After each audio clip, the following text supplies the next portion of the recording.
China, Iran రెండు మంచి మిత్ర దేశాలు.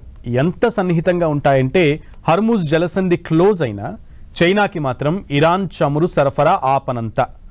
అలాంటి ఈ రెండు దేశాలు ఇప్పుడు ఇంకాస్త దగ్గరవుతున్నాయి. క్రిటికల్ డీల్స్ కుదుర్చుకుంటున్నాయి. రేర్ ఎర్త్ మినరల్స్ అలాగే మెటల్స్ రంగంలో ఇరాన్తో చైనా చాలా పెద్ద ఒప్పందాలే చేసుకుంటోంది. దీంతో ఇతర దేశాల్లో అలజడి ప్రారంభమైంది. ముందే మంచి దోస్తులు, యుద్ధం తర్వాత మరింత దగ్గర. ఇప్పుడు చైనా, ఇరాన్ మధ్య క్రిటికల్ రిలేషన్. ఇతర దేశాలకు మిగిలేది ఇత్తడేనా? చైనా, ఇరాన్ మధ్య మినరల్స్ బంధం. ప్రపంచ దేశాల రక్షణ వ్యవస్థలకు ఇబ్బంది.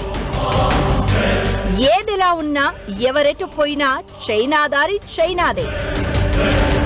అమెరికా, ఇరాన్ మధ్య బాగా సొమ్ము చేసుకున్నది, ఆదాయం ఆదా చేసింది ఎవరన్నా ఉంది అంటే ముందు చైనా దేశం గురించే చెప్పుకోవాలి. అలాంటి చైనా ఇప్పుడు ఇరాన్ని మరింత దువ్వుతోంది.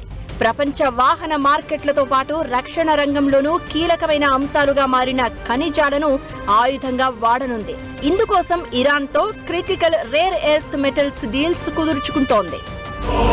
మధ్యప్రాచ్యంలో నెలకొన్న యుద్ధ వాతావరణం నేపథ్యంలో చైనా, ఇరాన్ దేశాలు తమ వ్యూహాత్మక సంబంధాలను, ముఖ్యంగా అరుదైన ఖనిజాలు రంగంలో సహకారాన్ని వేగంగా విస్తరిస్తున్నాయి.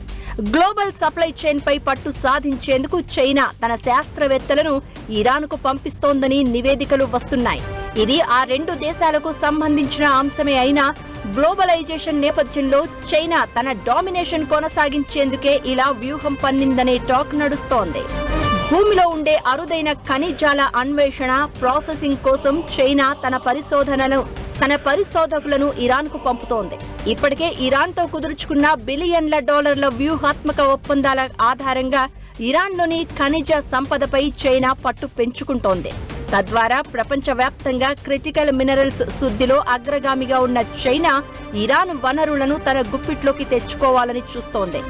అమెరికా మరియు పశ్చిమ దేశాలు చైనా ఖనిజాలపై ఆధారపడ్డాన్ని తగ్గించుకోవడానికి ప్రయత్నిస్తున్న తరుణంలో ఈ పరిణామం కొత్త వ్యూహాత్మక సవాళ్లను విసురుతోంది. అధునాతన ఆయుధాలు, సాంకేతిక పరిజ్ఞానం, ఎలక్ట్రిక్ వాహనాలకు అవసరమైన ఖనిజాల సరఫరాలో ఈ దేశాల మైత్రి ప్రభావం చూపనుంది. యుద్ధానికి ముందు, యుద్ధ సమయంలోనూ రోజుకు 5 మిలియన్ బ్యారెళ్ల చమురు కొనుగోళ్ల ద్వారా ఇరాన్కు కావలసినంత ఆదాయం సమకూర్చిన చైనా అదే చమురును రీఫైన్ చేసి ఇతర దేశాలకు విక్రయించి బాగా సొమ్ము చేసుకుంది, తన అవసరాలను తీర్చుకుంది.